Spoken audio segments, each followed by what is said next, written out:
Now, our surprise guest, Lenny James.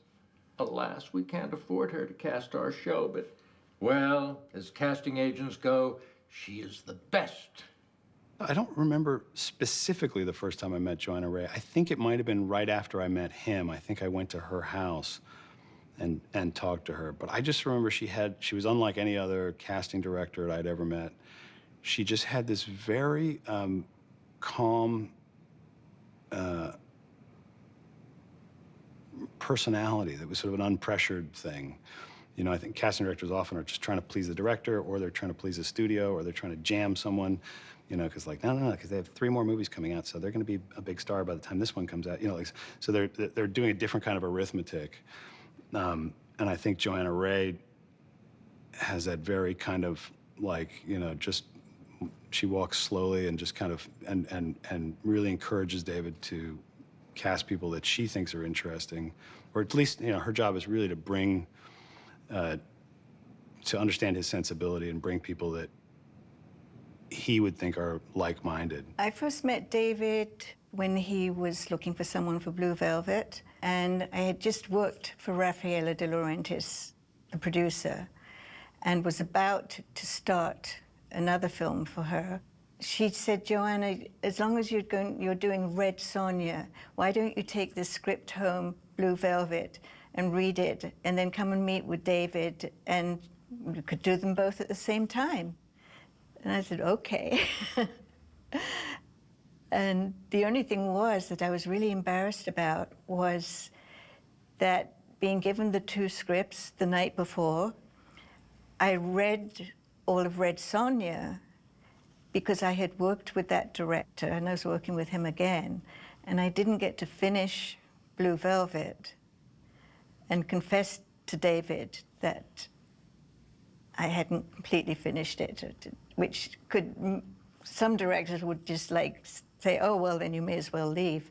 But it didn't bother him at all. You're in the process of recasting your lead actress, and we're asking you to keep an open mind. The casting procedure is basically you start off by making lists of who you think are right for the lead roles. And then they pick someone off the list and offer them, and once they accept, if they accept, then you start off with the other roles. I love you, but there's no way that they're going to let me cast this thing until I've seen everyone. I'll let you know as soon as I can. Yeah, I know you will, because my manager is going to be bugging you day and night, okay? And me. David shows me a finished script, and on Blue Velvet, he was doing post on Dune at the time. So he didn't have that much time to see actors, and I would bring in the actors that I thought. He already knew he wanted Kyle, and I would introduce him to other actors. And I got a little worried when he cast some of them on the first meeting, and they didn't audition or anything.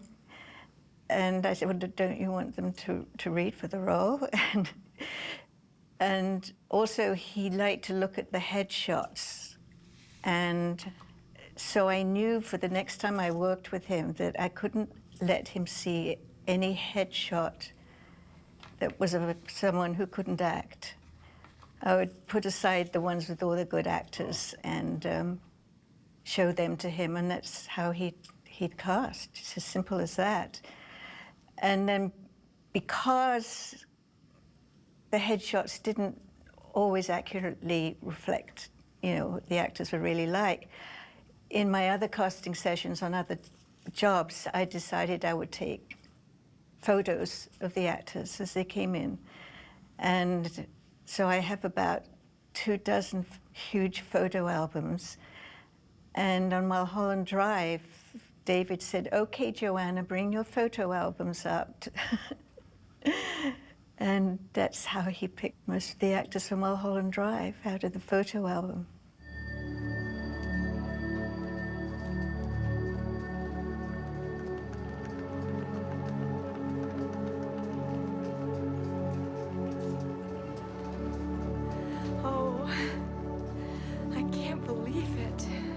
I'd heard a little thing through this casting director that I know and had met with many times, who was always lovely, Johanna Ray. And she had told my agent that David has a particular process. I was told he goes through a bunch of photographs and picks out a few. And if he falls in love with number 2 out of those 5 pictures, he's not meeting number 3, 4, and 5. Well, this is what I was told, which meant that my odds were higher and greater. And so I thought, okay, I got to do this. And because what if he's only meeting 5 or 4 or maybe even 3 people? So I literally got off the plane and went straight into Johanna Ray's office, T-shirt and jeans, no makeup, nothing, rushed right there. Had no knowledge of what the part was or anything about the script.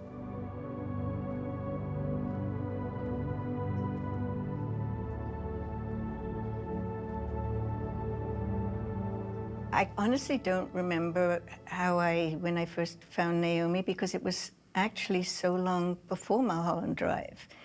And it just blew my mind when people said, "How did you find her? How did you find her?" I said, "She's been here. She's starred in movies on television. She's done a lot of work." And I couldn't understand why people weren't already familiar with her. But I'm so happy because she had told me before she came in, or after she met with David, that she was feeling so hopeless about her career and not working, that she was literally on the verge of giving it up.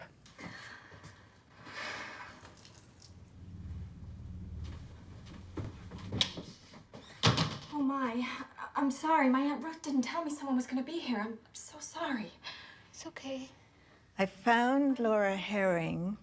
My son worked for me for a while as assisting in casting. And he then got to cast his own film. It was a very, very low budget film. And he put Laura in. She got the role in the film he was doing. And he just said, "Mom, you've got to meet this girl. You've got to meet this girl. She's great." And that's how I met her, was literally through my son. From the beginning, this film was a Lynchian experience. I was driving on the freeway on the 101, and I got a call that David Lynch wanted to meet me tomorrow. Or no, today, Johanna Ray, which I had met on another film. And I got so excited that I actually bumped into the car in front of me and I had an accident. So I said, "I can't make it. I had an accident. I'll come tomorrow." And so I went to David's house the next day, and the executive assistant said, "Have you read the script?" I said, "No, I have no idea." And she said, "Your character has an accident on the opening of the film."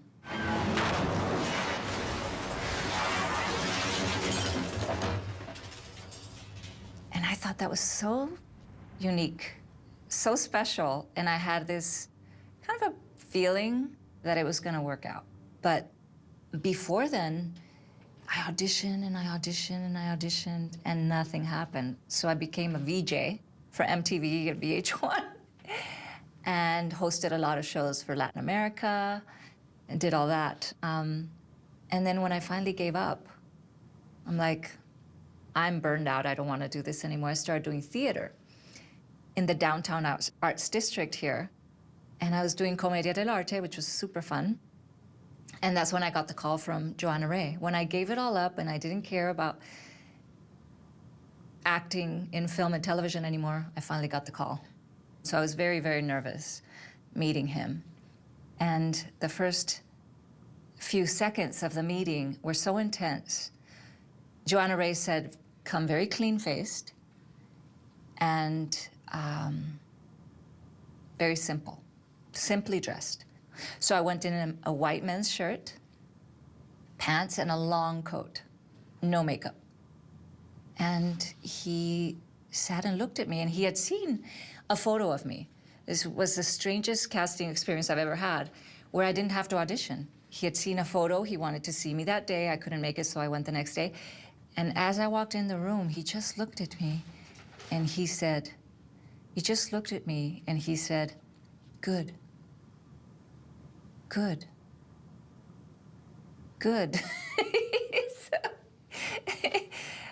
I giggled, you know, and he asked me a few questions, and then he said he wanted to share a piece of music with me. He wanted me to hear something, and so Angelo Badalamenti's opening of the movie comes on the speakers. Beautiful sound system.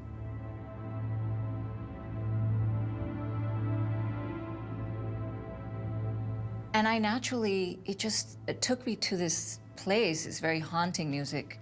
And I started looking at the wall because I was too shy to look at David, and I was just really taking the music in.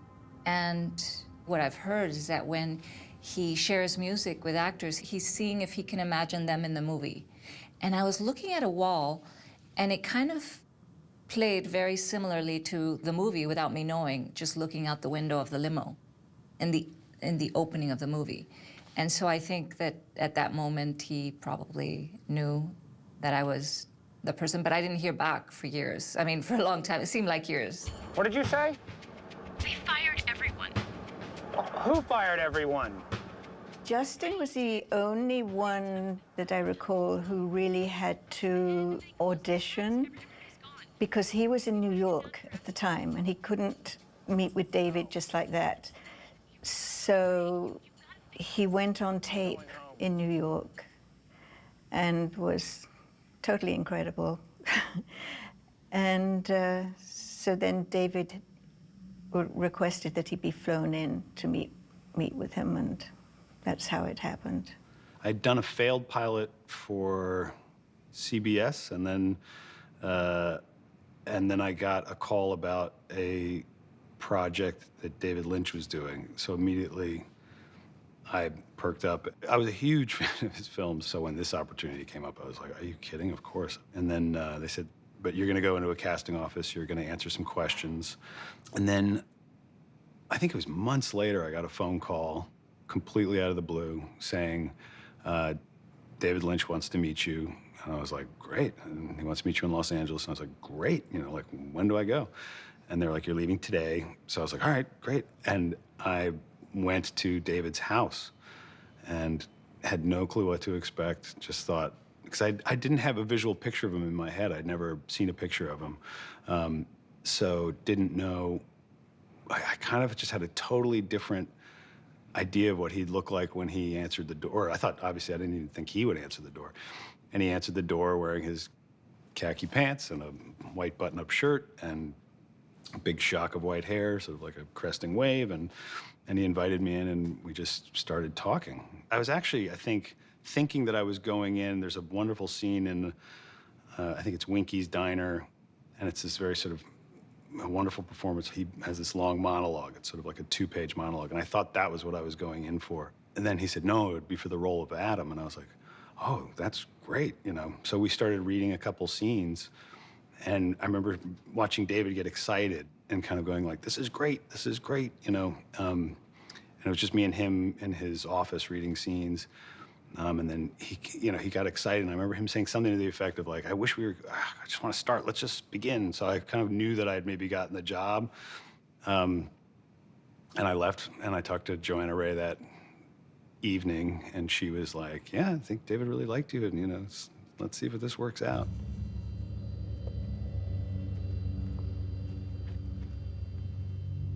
Howdy. Howdy to you. Beautiful evening. Yeah. Monty Montgomery, I remember going, who's going to play the cowboy? And he said, oh, I got this. It's an old friend of mine, Monty Montgomery. You know, he lives up in whatever. And, you know, he lived up near Runyon Canyon. She want to thank you for coming all the way up here to see me from that nice hotel downtown. No problem. And I remember meeting him. He's a sweet, sweet guy. And I remember being in the makeup trailer that morning going like, hey, Monty, do you want to run? I knew he wasn't an actor. I said, do you want to run the lines? You got a lot of, you know, shoe leather you got to get through. So he was like, no, I looked at it last night, looked at it this morning, I'm pretty good. And I was like, all right, cool. And we got to set, and I remember we did Monty's coverage first, and I remember we started the scene, and it's something along the lines of like, like sometimes there's a buggy or whatever it is. And he got about 3 words into it, and he was like, oh, damn, I knew this. I looked at it this morning. Like he had this whole and I was like, but did you learn the line? He was like, no, but I looked at it. He didn't understand that like you actually have to learn the line, like the pressure of having cameras and this. It's like, if you don't know your lines. And Dave was like, oh, that's okay, Monty, that's all right. We're gonna figure this out. We'll just get it piece by piece, And so we tried sort of shouting out lines, as they came, and then that wasn't really working because there were too many pauses. The way his life will be. And eventually what we ended up doing, David might hate me for telling this story, we taped his lines to my forehead and my lip and my chest, and he basically just read off of me. He just read his lines off of my body. And all the papers were sort of hidden behind the camera. And it was just this very strange wooden performance. And I remember, and his eyes were kind of doing this, like as he's like going across the thing. I remember at the end of the night saying to David, like, I don't think that we got that. I don't think that worked. And he was like, no, he said, that was great. It's gonna be great. And then when you watch the scene, it's like, it's fantastic. It's so weird and so strange and so, it was exactly, it was just the most bizarre reading ever and much more terrifying in a way because he had this non-actor saying this stuff that was incredibly mysterious. Now you will see me one more time if you do good. You'll see me 2 more times if you do bad. Good night.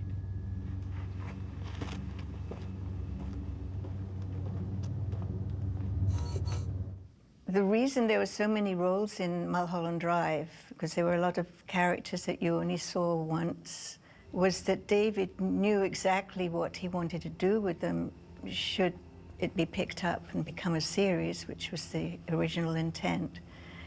And it was very disappointing that, it didn't become a series because it cast some really, really good people, in tiny little roles.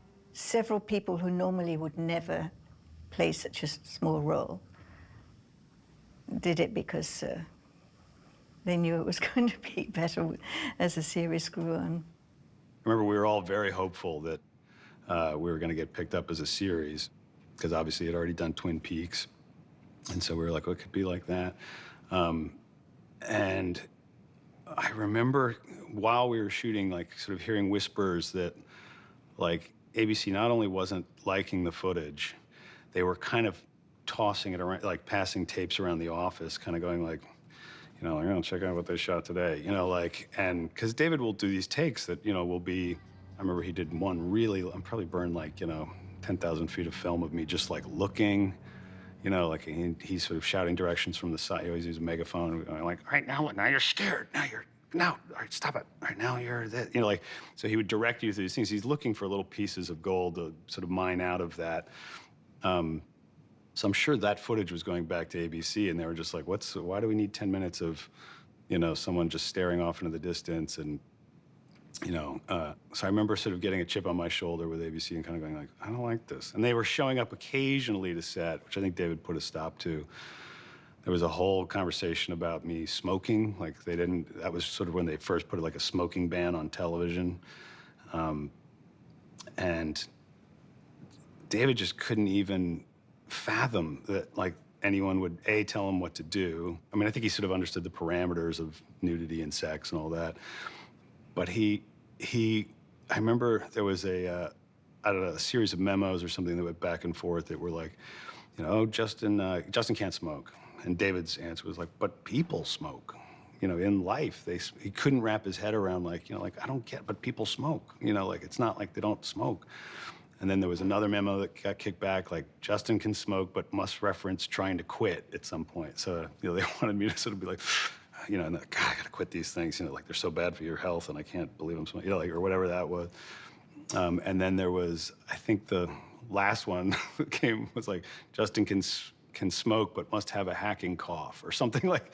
And then they finally gave up. And I think at that point we were all kind of like, they're not. And there was another shot of dog shit, I think, that was another big debate. Like they can shoot a piece of dog shit, but it can only fill like, you know, there's some rule about dog shit, like 2/8 of the frame or something like that. And David had, of course, like a big, beautiful push in or something. I don't know what it was on the dog shit. And I remember him saying, like, on set, going like, when he had heard that, he goes, bring me one person. I don't care if they're like 1 year old or 2 years old. Bring me one person that hasn't seen dog shit, and I won't shoot it. But he ended up shooting it. But I think at that point we sort of realized, like, oh, yeah, maybe they're not going to like our show so much, you know?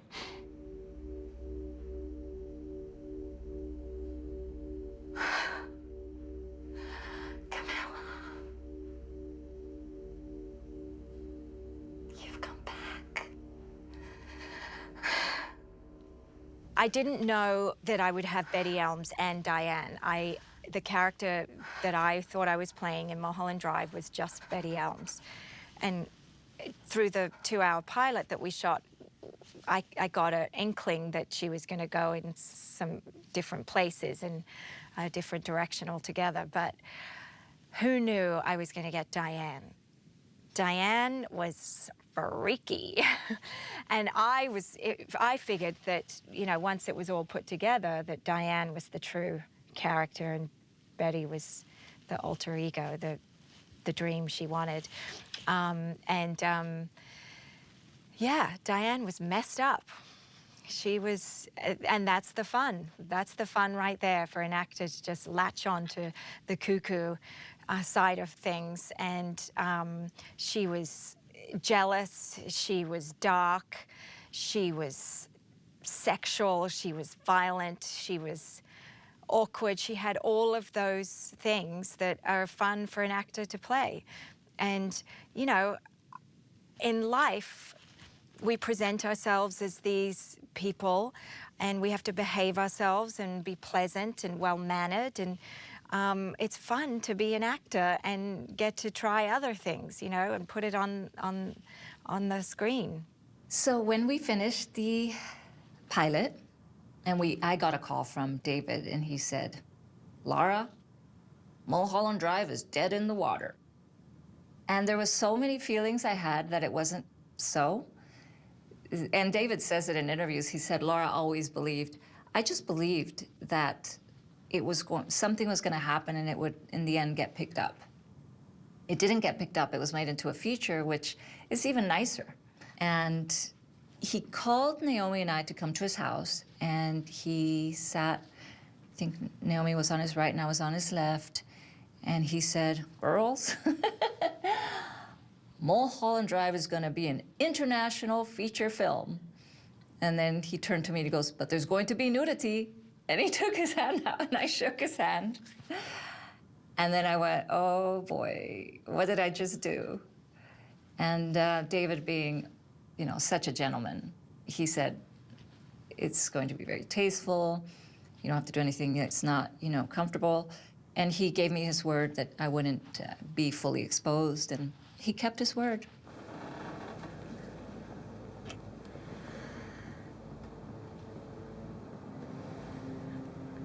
Good night. When you work with somebody like David, such an artist, there's such trust. And I knew that it was going to be very beautiful. Nevertheless, it was very vulnerable. And I had a hard time. I had watery eyes when I was doing it. But there was a part of me that was trusting David, you know, and he was very kind, and he showed me a loop of how it was going to look. It looked very dark. And then on the last take, he told the cinematographer, pump it up, Pete, which is a light. And, but it all worked out great. I think it looks great. And he was very specific, because Naomi and I were very shy. We weren't touching each other, we're just very shy. And David's just the best director all around, makes you feel so safe. And you know he's a true artist, so he's never going to exploit you. It's perfect.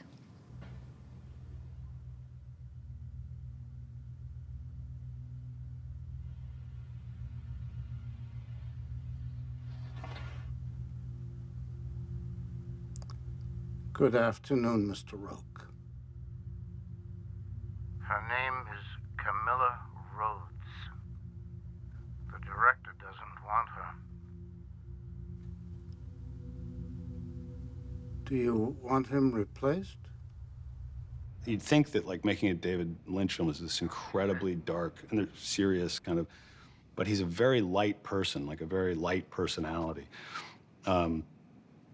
And so and he keeps his crew laughing and motivated, and he's very good at, as far as directing actors, he'll use weird terms, be like, this is kind of bluer than that, or he'll use like hand gestures. He'll be like, it's like this, and then it goes dang like that, like, I want you to fuck it, like, and he'll just kind of give you these directions that you kind of can intuit just because he's kind of seeing it and you're kind of trying to see it, and then you'll just kind of, it's a liberating way of working because he would, whenever I would ask him questions of like, what does this mean? Where am I going? Why am I asking this question? Who is that person in my life? He would always kind of answer with like, I don't know, let's find out. There wasn't a huge amount of heady discussions. Some directors want to talk things till you're sort of saturated in information, and I don't think he wants to do that. I think he wants, because that's where he works from, he wants to tap into your gut too, because I feel like there's more freedom if that's the thing that's leading you rather than thoughts in the head. And in fact, a lot of information can really get in the way of things. So I think he wanted to always keep it open for new ideas to bubble up. And like I said, if it wasn't working, if the magic wasn't there, he'd just keep going. And of course, we always had questions. Oh, does this mean that? Is this why she's going here? And is that, who's that character? And who, and he would sort of delight in the mystery of it and not giving forth the information that you needed. And then you just sort of relax because that's just his way. And that's when you could just sort of say, okay, I'm just going to give myself to you and I trust you. Working with David was like working with a poet. He always gave me metaphors and similes. It was beautiful. The moment you walked on set, you were walking into his world. And there was magic in the air. When I was doing the last bit of the movie, he never said to me, you're an old Hollywood glamorous movie star, or anything of that nature. All he said to me when I was walking up the steps for the secret garden into the party, he said, walk like a kitty cat, Laura, on the pole, like a kitty cat. And that was, for me, very clear. Sensual, soft, and being a dancer, I thought, it was just easy to do that.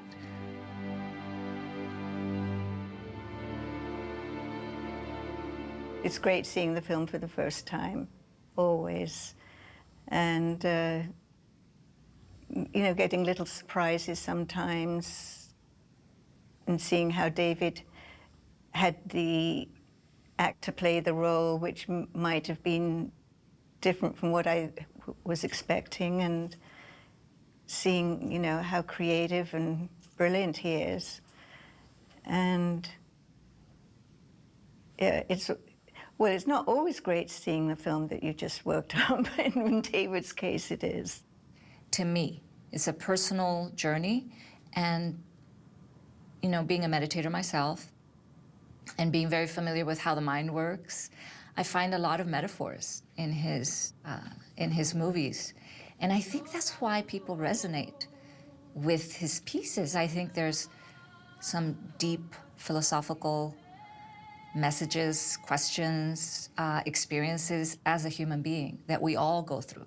The human drama. We all have dreams, regrets, and sometimes life is wonderful, and sometimes, our dreams don't come true.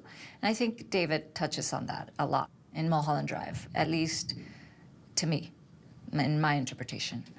There's a lot of talk of how David works in dream logic, and you know, that it doesn't necessarily have to make sense. I think people who are really trying to break it down and go like, you know, well, no, this is the thing, and the blue key is that, and this is that. I think you're going to end up frustrating yourself because there is not connective tissue between certain things, and that's okay. And I think that's what David's always saying. I remember when we went to Cannes with it, I remember him kind of sitting us all down and going like, now listen, these fucking reporters are gonna try and get you to tell them what the story's about. And I don't want you to do that, you know, like it ruins the experience for everyone else, you know? And he's absolutely right, and that goes for every movie, kind of, you know, if you sort of tell people what they're gonna get before they get it, it doesn't serve the experience of watching the thing. The first time I saw the film, I saw it with Naomi, he invited me and her up to his house with Peter Deming and him. And he has this beautiful screening room that's a work of art. And I remember it started and there was the jitterbug scene at the beginning. I remember in my head going like, wait, when did they shoot this? That wasn't in the script. I don't remember that, or maybe it was in the script. And again, it always goes back to sort of that feeling you have when you're making a film. And we laughed and had such a great time and all sort of fell in love with each other in this wonderful way. And then when you watch the film, you're immediately kind of sucked in, but it was just so gripping and so moving and so odd and so everything you want in a wonderful David Lynch film. And I remember it came to a close and immediately Peter Deming and David started talking like they did this big sidebar. And me and Naomi went out to smoke a cigarette on the street. And I just knew her life was gonna be different. Like I was just like, that was fucking incredible. Like that was, and she was kind of nervous. Like, do you think it was? I was like, are you kidding? You're playing a dangerous game here. If you're trying to blackmail me, it's not gonna work. There were a few times where it was down to the last straw, you know, I can't pay the rent, or I'm giving up, I'm going back to Australia. And then I'd suddenly get a job at the last minute, sort of hook me back in. Okay, stick to it, hang about, maybe this will change things. No, it didn't really. Okay, get through the next 6 months, nothing. You know, I was on that kind of cycle. But I'd never had the opportunity of working with a fancy, all-time great director. So I had high hopes, and my friend Nicole Kidman, who had been my sort of support system here in LA, was saying, look, hang in there. It can just be one thing that could change your luck. And she was right. This was it. You know what I want? It's not that difficult. Get out. Get out before I call my dad. I had to leave Cannes and go back to, I was filming in Queensland, this movie of the week. And I was suddenly I was shooting in a field miles from anywhere, and this gigantic bunch of flowers arrived for me saying, you know, would love to meet with you when you're back in LA, you know, love so-and-so from ICM or William Morris or whatever, I can't remember who. But it was a really dramatic change for me overnight, because you get that kind of role showcased, your talent showcased in that one film, and the film is being seen by all of the great filmmakers in America and worldwide, and the critics are loving it and singling you out. So it was like overnight the best kind of change you could hope for as an actor. It was at Cannes, and I remember there was a hush. And we looked at each other, and it wasn't for a few seconds. David looks over at me, I look over at him. We're all kind of looking at each other, and then all of a sudden there's a roar of applause and a standing ovation. And that was a very intense moment, I thought. But David had prepared us before going to Cannes. David had prepared us before going to Cannes, and he said, girls, you know, at Cannes, they can boo you. He said, they can boo you, so keep your chin up, because creativity is an art form that nobody can really judge. It's your expression, and your expression is good enough.